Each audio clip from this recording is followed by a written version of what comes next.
Market महारथी के इस खास सेगमेंट में ईटी नाउ स्वदेश पे आज हमारे मेहमान हैं Rajesh Bhatia, ITI mutual fund के सीईओ। Rajesh, good morning. आपका स्वागत है ईटी नाउ स्वदेश पे। बहुत ही शानदार समय में हमारी बातचीत हो रही है। पिछले एक हफ्ते में निफ्टी लगभग 1000 पॉइंट की दौड़ लगा चुका है, ऑल टाइम हाई करीब पहुंच चुका है।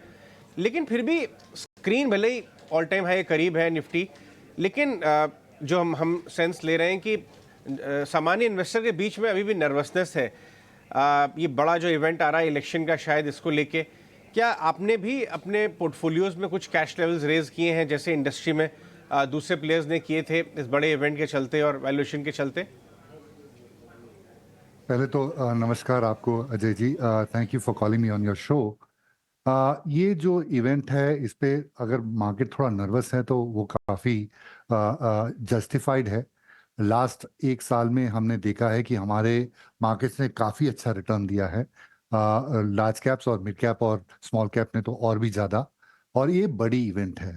ये इस इवेंट से पॉलिसी डिसाइड होती है और नेक्स्ट 5 साल का एक रणनीति डिसाइड होता है कि इकोनॉमिक ग्रोथ किस तरह करनी चाहिए। और मेरे ख्याल से एक हर गवर्नमेंट पे डिपेंड करता है कि उनकी रणनीति कैसी होती है फॉर इकोनॉमिक डेवलपमेंट। और मार्केट्स को पॉलिसी कंटिन्यूटी और कंसिस्टेंसी ये ज्यादा पसंद है। उन्होंने ये देख लिया है कि ये गवर्नमेंट की का नजरिया क्या है कि कौन सी रणनीति होनी चाहिए for economic growth, which is capex led driven. जैसे कि मैंने आपको लास्ट टाइम भी बताया था, जब 2020 में ये कोविड वायरस आया था तब हमने ये गवर्नमेंट ने कैपिटल एक्सपेंडिचर बढ़ाया, रोड और रेलवेज पे ज्यादा निवेश किया। इससे हमारी कैपिटल एक्सपेंडिचर साइकिल शुरू हुई और ये तेजी का फाउंडेशन मेरे ख्याल से ये कैपेक्स ड्रिवन साइकिल ही है। और तो बेसिकली ये इंपॉर्टेंट इवेंट है और मार्केट चाहता है कि ये फेवरेबल हो।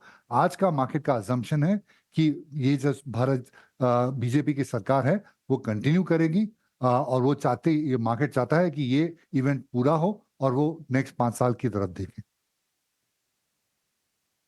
भले लॉन्ग टर्म में इलेक्शन इतना ज़्यादा इंपॉर्टेंट ना रखते हो इकोनॉमी के डायरेक्शन में या मार्केट के डायरेक्शन में, लेकिन शॉर्ट टर्म में स्पेशली ये खास तौर पे गवर्नमेंट जिन्होंने कैपेक्स पे बहुत फोकस किया, रेलवे, डिफेंस, इंफ्रास्ट्रक्चर, मैं इन सेक्टर्स के बारे में बात करना चाहूँगा। एक तरफ तो व्यू ये है कि डिफेंस जैसे स्पेस है वो बहुत चल चुका है, या इंफ्रास्ट्रक्चर या कुछ कैपिटल गुड्स, लेकिन एट द सेम टाइम दूसरी तरफ लोग मानते हैं, अगर आप रिजल्ट देखें एचएएल के फॉर एग्जांपल अभी, तो लोग ये मानते हैं कि पीई एक्सपेंशन भले ही हो गया हो, अब अर्निंग एक्सपेंशन यहाँ से जारी होगा क्योंकि ये स्ट्रक्चरल स्टोरी है। कुछ ऐसे खास सेक्टर्स जिन पे आपकी नज़र रहेगी, एटलीस्ट रेडार पे आप रखेंगे कि ये सरकार की कंटिन्यूटी रहती है तो उन्हें बूस्ट मिल सकता है, और कुछ ऊपर नीचे होता है तो शायद वहाँ पे पनिशन भी किया जा सकता है क्योंकि चल चुके हैं। नहीं, सो आपका पॉइंट एकदम वैलिड है कि डिफेंस स्टॉक्स काफी चल चुके हैं, लेकिन ये जो विजिबिलिटी ऑफ ग्रोथ है उसको लेकर मार्केट काफी उत्साहित है। ये जो आज आज की तारीख में अगर डिफेंस स्टॉक्स मार्केट देखता है या पावर स्टॉक्स देखता है तो उसे मल्टी ईयर 5-7 साल की विजिबिलिटी दिख रही है। राइट, आपने पूछा मुझे कि कौन से सेक्टर पे हमें ध्यान देना चाहिए। पूरे कैपिटल, ये बुल मार्केट है, इंडिया का बुल मार्केट। राइट, और ये bull market capital expenditure led है, कंजम्पशन लेड नहीं है। तो मेरे ख्याल से ये जो बुल मार्केट का दौर चला है कैपिटल एक्सपेंडिचर का, वो हम अर्ली स्टेजेस में हैं। शायद सिर्फ अब 2 साल हुए हैं और इसको और 5-7 साल आगे उनका दौर बाकी है। मैं ले लेता हूं, मान लीजिए पावर सेक्टर। राइट, आज की तारीख में आर्टिफिशियल इंटेलिजेंस को लेके काफी उत्साह है। सब लार्ज कंपनीज इस पर निवेश कर रही हैं। लेकिन अगर आपको आर्टिफिशियल इंटेलिजेंस का रियल फायदा लेना हो तो आपको डेटा सेंटर्स क्रिएट करने पड़ेंगे, और डेटा सेंटर्स बहुत बड़े पैमाने पर करने पड़ेंगे। उससे क्या होगा, आपको उससे इलेक्ट्रिसिटी की जनरेशन चाहिए होगी, और वो भी बड़े पैमाने पर। सो ये विश्व में ये एक्सपेंडिचर साइकिल चल रही है ऑफ पावर कैपिटल एक्सपेंडिचर। हमारा तो और भी जो और ज्यादा है क्योंकि हमने विलेजेस को भी अब इलेक्ट्रिसिटी दी है। हम मैन्युफैक्चरिंग में फोकस कर रहे हैं, हमारे पास आर्टिफिशियल इंटेलिजेंस के डेटा सेंटर चाहिए, हम इलेक्ट्रिक व्हीकल्स की तरफ जा रहे हैं। तो मान लीजिए कि हमारी पावर डिमांड बहुत ज्यादा होने वाली है और एक्चुअली हम तो शॉर्टेज से गुजर रहे हैं। पीक डिमांड एक्चुअली शॉर्टेज पे चल रहा है, तो इसका एक्सपेंडिचर साइकिल मेरे ख्याल से 5-7 साल चलेंगे। तो मान लीजिए power financiers, power equipment suppliers जिसमें मैं काफी बुलिश हूँ, right, power electricity utilities, government utilities और प्राइवेट यूटिलिटीज, हर एक सेक्टर, हर एक कंपनियों में मुझे ये मल्टी ईयर साइकिल दिखती है। बट यस, वैल्यूएशन सस्ते नहीं है, बट ये 5-7 साल की साइकिल है और मैं काफी ऑप्टिमिस्टिक हूं कि ये capital expenditure cycle and particularly power cycle में मेरे ख्याल से 5-7 साल की तेजी दिख रही है मुझे।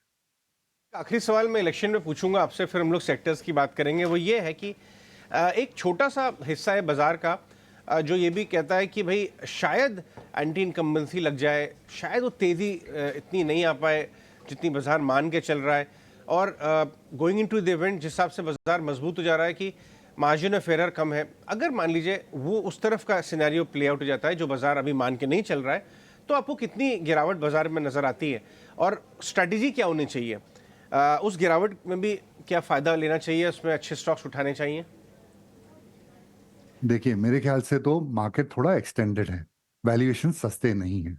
और अगर मार्केट को एक झटका लगा कि ये बीजेपी सरकार नहीं आ रही, मान लीजिए कि अगर ऐसा हुआ, तो मेरे ख्याल से 10% या 15% की गिरावट पूरे बाजार में एकदम नॉर्मल है, क्योंकि वैल्यूएशंस इतने बड़े हुए हैं। और अगर उसको झटका लगता है कि ये कंटिन्यूटी नहीं है, मुझे लगता है आराम से 10 से 15% की गिरावट आ सकती है, राइट, जो आज के बेस केस नहीं है मार्केट का। लेकिन ये अगर हमारा ये अनुमान गलत है कि भाजपा की सरकार नहीं आ रही है, तो 10-15% आराम से ये गिर सकता है। मान लीजिए दूसरा केस है कि अगर भाजपा की सरकार आई, बट इतने जोर के मेजोरिटी से जिसका अनुमान है उस तरह से नहीं आई, मेरे ख्याल से शायद थोड़ा बहुत करेक्शन आएगा बाजार में। लेकिन उसके बाद एक market will give a sigh of relief कि कम से कम भाजपा की सरकार है और 5 साल की विजिबिलिटी है of growth and policy consistency. तो मेरे ख्याल से एक शॉर्ट टर्म करेक्शन आएगा और उसके बाद मेरे ख्याल से मार्केट फिर से ऊपर जाने की, बिकॉज ये बुल मार्केट है, राइट। बुल मार्केट को वो 10-20% की गिरावट के बाद भी मेरे ख्याल से वो मार्केट वापस ऊपर जाएगा, बिकॉज ये बुल मार्केट का आप डायरेक्शन इतनी जल्दी चेंज नहीं कर सकते। सो अगर ये भाजपा की सरकार नहीं भी आई और बाजार गिरा, तो मेरे ख्याल से वो बाइंग अपॉर्चुनिटी होगी, बिकॉज लाइक आई सेड ये बुल मार्केट लंबी टाइम तक चलेगा। सेकेंड केस में मैंने बताया आपको, भाजपा की सरकार इतने स्ट्रांग मेजोरिटी से नहीं आती है, तो एक बार थोड़ा बहुत गिरेगा बाजार और फिर मेरे ख्याल से it will find its own legs. Third case, where the market gets the numbers of BJP that it wants, my sense is there will be very little correction in the market. Maybe शायद और एक upside आए and it will then look forward to the budget. मेरे ख्याल से next event after this election will then become the budget as to what is the strategy of the government in the budget. Rajesh, चलिए आगे बढ़ते हैं, कुछ और बातचीत करते हैं। फाइनेंशियल्स पे आपका व्यू जानना चाहूँगा। मैं आपके पोर्टफोलियोज देख रहा था, आपके पास एक अच्छी बास्केट है हर तरह की। एक तरफ तो बड़े पीएसयू बैंक्स हैं, कैनरा बैंक, बीओबी, एसबीआई, जो बड़े 4 पीएसयू बैंक्स हैं जहाँ पे डिपॉजिट का प्रेशर उतना नहीं है, लेकिन ग्रोथ ठीक ठाक आ रही है और ऑफकोर्स एसेट क्वालिटी बहुत ज़बरदस्त इंप्रूव हुई है। लेकिन एट द सेम टाइम वो 0.5, 0.8 प्राइस टू बुक भी नहीं मिल रहे हैं अब वो 1.5, 2 के करीब आ गए कुछ। पहले सबसे पहले मैं उन पे आपका व्यू जानना चाहूँगा, जहाँ रिपेयर वर्क बहुत बढ़िया हुआ, ग्रोथ अच्छी है, बट वैल्यूएशन भी चल गए। नहीं, आपका ऑब्जर्वेशन काफी करेक्ट है कि वैल्यूएशन और जो रिपेयर वर्क है वो पीएसयू बैंक्स में काफी हुए हैं और वैल्यूएशन री रेटिंग भी काफी शार्पली हुआ है। मेरे ख्याल से आज की तारीख में उनके नेट इंटरेस्ट मार्जिन जो है वो पीक पर हैं और काफी अच्छा संभाला है। आज मैं कहूंगा कि रिजल्ट सीजन बैंक्स के लिए काफी स्ट्रांग गया है। जितना अनुमान था कि नेट इंटरेस्ट मार्जिन कम हुए होंगे, उतना नहीं हुआ है। पीएसयू बैंक्स ने भी अच्छा परफॉर्मेंस दिया है। और जो सेकंड मोस्ट इंपॉर्टेंट वेरिएबल है क्रेडिट कॉस्ट, राइट, मतलब मान लीजिए एनपीए, नॉन परफॉर्मिंग एसेट्स के राइट ऑफ, वो भी मेरे ख्याल से बहुत कम आए हैं और ऐसा नहीं दिखता है राइट ऑफ का बॉटम हुआ है और क्रेडिट कॉस्ट अब ऊपर जाने वाले हैं, उसका भी कोई ऐसा इंडिकेशन नहीं है। तो जो दो इंपॉर्टेंट वेरिएबल्स हैं बैंक को की प्रॉफिट एंड लॉस ट्रैक करने में निम मार्जिन एंड मेरे ख्याल से क्रेडिट कॉस्ट दोनों संभले हुए हैं, लेकिन वैल्यूएशंस भी अब सस्ते नहीं हैं। और एक मान लीजिए पीक प्रॉफिटेबिलिटी है, और पीक प्रॉफिटेबिलिटी में पीएसयू बैंक्स 15% आरओई दिखा रहे हैं, 14-15% आरओई, और उनका अगर मान लीजिए अब 1.2 time 1.3 time price to book हो गया है। सो मेरे ख्याल से ऐसा कोई बड़ा री रेटिंग यहां से मुझे नहीं दिखता है ऑफ पीएसयू बैंक्स, लेकिन वो गिरेंगे भी नहीं और आपको अच्छे रूप से रिटर्न देंगे। बट मेरा एक्साइटमेंट अब थोड़ा टिल्ट हुआ है टुवर्ड्स प्राइवेट सेक्टर, बिकॉज अब वो वैल्यूएशन गैप जो था बिटवीन पब्लिक सेक्टर बैंक्स और प्राइवेट सेक्टर बैंक्स वो काफी नैरो हो गया है। और मेरे ख्याल से अब जो कंसिस्टेंट कंपाउंडर्स हैं वो ज्यादा मेरे ख्याल से अब प्राइवेट सेक्टर बैंक्स में हैं, जिनके आरओईज 16-18% मेरे ख्याल से पीएसयू बैंक से कहीं ज्यादा विथ मच लोअर लेवरेज। सो मेरा अब कंसिस्टेंट कंपाउंडिंग का जो दौर आने वाला है वो फोकस मेरा ज्यादा प्राइवेट सेक्टर पे हो गया है rather than public sector banks as we speak. Private में भी दो कैटेगरीज हैं, एक जो बहुत साल से चले नहीं है, कुछ टेक इश्यूज, कभी कुछ मैनेजमेंट इश्यूज, कभी कुछ और, लेकिन उनके कारोबार, उनके बिजनेसेस बढ़े हैं। और दूसरी तरफ एक दो तीन कुछ ऐसे प्राइवेट सेक्टर बैंक्स हैं जहां ग्रोथ भी बहुत अच्छी हुई है बट स्टॉक्स ही बहुत चले हैं। आप किस तरफ ज़्यादा टिल्ट करेंगे? वैल्यूएशन में आपको कंफर्ट किधर ज़्यादा आ रहा है? सो मुझे जो बैंक्स हैं जिन्होंने काफी अच्छा रोबस्ट ऑलरेडी परफॉर्मेंस दिया हुआ है, उनके पास बफर है क्रेडिट कॉस्ट का, और उनके execution has been very perfect, मेरा ध्यान उन पर ही है। जो जहां जहां एग्जीक्यूशन नहीं है या जहां अभी भी डिपॉजिट की मारामारी है, वहां मेरा थोड़ा एम्फेसिस कम है। आप समझ गए होंगे मैं किस जी बैंक्स की तरफ इशारा दे रहा हूँ। बिल्कुल। लेंडर्स की बात करें तो एक हिस्सा है एनबीएफसीज। एक तो जी। कुछ एनबीएफसीज हैं जहां पे 30-40% की बहुत शानदार ग्रोथ हो रही है, टेक बैक्ड एनबीएफसीज, और दूसरी हाउसिंग एनबीएफसीज। इनफैक्ट कुछ अभी हाल ही में स्मॉल फाइनेंस बैंक्स के आईपीओज आए हैं जो काफ़ी अच्छा किए हैं कंपनीज, या फिर आपका low to mid income housing finance companies. तो वैरायटी बहुत है एनबीएफसीज में। आपने किस तरह की एनबीएफसीज को अपना हिस्सा बनाया हुआ है पोर्टफोलियो का? मेरा सबसे ज्यादा ओवरवेट एनबीएफसीज में पावर फाइनेंस कंपनीज पर है, बिकॉज मुझे लगता है कि ये 5-7 साल, जैसे मैंने आपको बताया, मुझे लगता है कि पावर फाइनेंसिंग में 5-7 साल का एक ट्रेंड है, अप साइकिल है। सो जो जो मेरा सबसे ज्यादा लार्जेस्ट ओवरवेट इन एनबीएफसीज में पावर फाइनेंस कंपनीज को है। कुछ तरह से गोल्ड फाइनेंस में भी है, बिकॉज गोल्ड फाइनेंस के गोल्ड प्राइजेस एक्चुअली काफी शूट अप हुए हैं और उससे उनका मार्जिन ऑफ सेफ्टी ज्यादा बड़ा है। So second, I would say is gold finance companies. So those are the two, I would say, NBFCs जहां मेरा attention है। आगे बढ़ते हैं। मैं टेक्नोलॉजी स्पेस के बारे में आपसे बात करना चाहूँगा। जो टॉप 4-5 कंपनी लगातार कई क्वार्टर्स से ग्रोथ नहीं दिखा पा रही हैं, बहुत वेल मैनेज है, नो डाउट अबाउट इट। उसके बाद एक मिड टियर आईटी कंपनीज का एक गुच्छा है, 4-5 कंपनीज जो स्पेशलाइज्ड आईटी देती हैं, या तो शायद ईवी को देती हैं या फिर बहुत ज़्यादा स्पेशलाइज्ड एरिया में उनकी ग्रोथ बहुत ज़बरदस्त है। वो एक्विजिशन लेड ग्रोथ भी कर रही हैं, जैसे हाल ही में कर रही है ईपीएस एक्रेटिव कंपनीज की एक्विजिशंस। तो ये जो नाम है, लेकिन ये अगेन सस्ते नहीं है। क्या आईटी आपके हिस्से का, पोर्टफोलियो का बड़ा हिस्सा है, और आप किस एंड को खेलना ज़्यादा पसंद करेंगे, प्रेफर करेंगे? तो मेरे ख्याल से जो लार्ज कैप्स हैं वो काफी स्टेडी स्टेट हैं। लास्ट अगर 5-7 साल में देखा हो तो mid cap IT is growing faster than large cap IT. So ये मेरे ख्याल से एस्टेब्लिश हो गया है कि अगर आपको ग्रोथ चाहिए तो मिड कैप आईटी में ज्यादा ग्रोथ आता है compare to large cap IT. Having said that, large cap IT is a very steady state, उनके बिजनेस मॉडल्स काफी एस्टेब्लिश्ड हैं, फ्री कैश फ्लो काफी अच्छा है, etcetera. So this is a very strong business models as you pointed out. 75%, 65-75% उनके sales America को जाती है, और वो हमने देखा है कि अभी तक वो कॉर्पोरेट कॉन्फिडेंस नहीं आ रहा है कि उनको स्पेंडिंग आईटी स्पेंडिंग में ज्यादा एम्फेसाइज करें, और उसका प्रभाव हमारे आईटी कंपनीज के ग्रोथ रेट्स पे पड़ रहा है। मेरे ख्याल से जहां वैल्यूएशंस हैं, specially compare to the market, आपको पता होना चाहिए कि ये लार्ज कंपनी जो हैं वो काफी अच्छा डिविडेंड भी देती हैं। इनफैक्ट शायद 4 या 5% की नॉर्मली ये डिविडेंड यील्ड पे कोट करती हैं। तो इनका मेरे ख्याल से डाउनसाइड अभी काफी लिमिटेड है। Specially considering the market cycle और मार्केट वैल्यूएशन में जहां तक मुझे आईटी कंपनीज दिख रही हैं, इसकी डाउनसाइड काफी कम है, लेकिन ये अपसाइड कितना है और कितनी जल्दी आने वाला है वो किस पे निर्भर करता है? Large IT spending by large corporates in America. So वो कब टर्न होगा ये कहना थोड़ा मुश्किल हो रहा है, बट मेरे ख्याल से from a valuation perspective large IT companies are giving you some comfort. So that's as far as large IT companies concerned.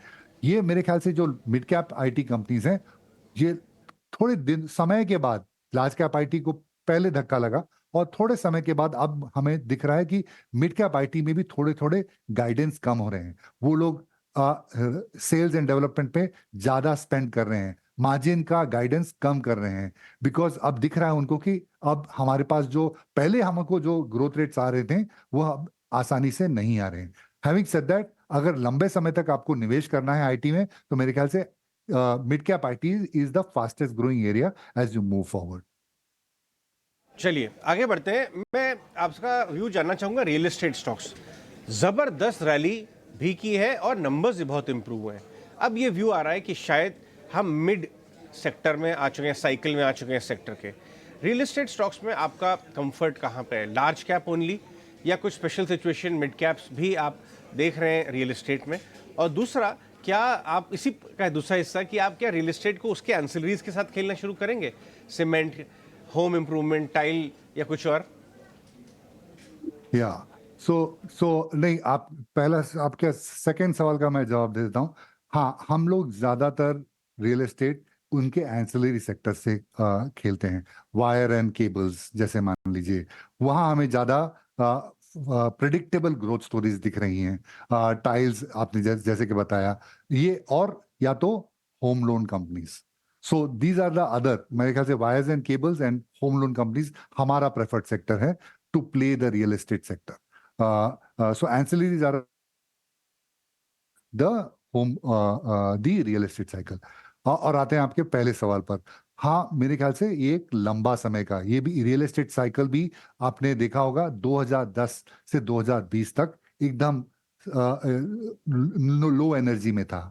Real estate stocks कुछ नहीं कर रहे थे, राइट? और ये एक बबल से निकला था और 10 साल ये रियल एस्टेट स्टॉक्स में कुछ भी नहीं हुआ। अब ये लास्ट 2 साल में along with the entire capex cycle, real estate cycle भी चले हैं। प्री सेल्स कंपनीज के काफी स्ट्रांग है, नए प्रोजेक्ट्स अनाउंस हो रहे हैं और इनफैक्ट थोड़ा बहुत प्राइसिंग पावर कंपनीज को आ रहा है। तो ये जो साइकिल जिस तरह उभरती है, इवॉल्व होती है, वो क्या होता है, पहले उनके पास बहुत इन्वेंट्री होती है, फिर उनके थोड़े बहुत प्री सेल्स आते हैं। जैसे कि प्री सेल्स बढ़ते हैं, वो नए प्रोजेक्ट्स अनाउंस करते हैं, वो प्रोजेक्ट्स वो जल्दी बेचने की कोशिश करते हैं, और उसके बाद जैसे जैसे और डिमांड बढ़ती है, जैसे कि आपने बताया रियल एस्टेट साइकिल अब मिड मिड लेवल पर है, not the early stage, not the late stage. Valuations are certainly more expensive, but as the cycle evolves आपको प्राइसिंग पावर दिखने लगेगा। मतलब मान लीजिए जो कंपनी 10,000 रुपया पर स्क्वायर फीट में बेच सकती है, वो कहेगी अब मैं 12,000 रुपये पर स्क्वायर फीट में बेचूंगा और वो 2,000 रुपये का एक्स्ट्रा प्रॉफिट मुनाफा मुझे आएगा।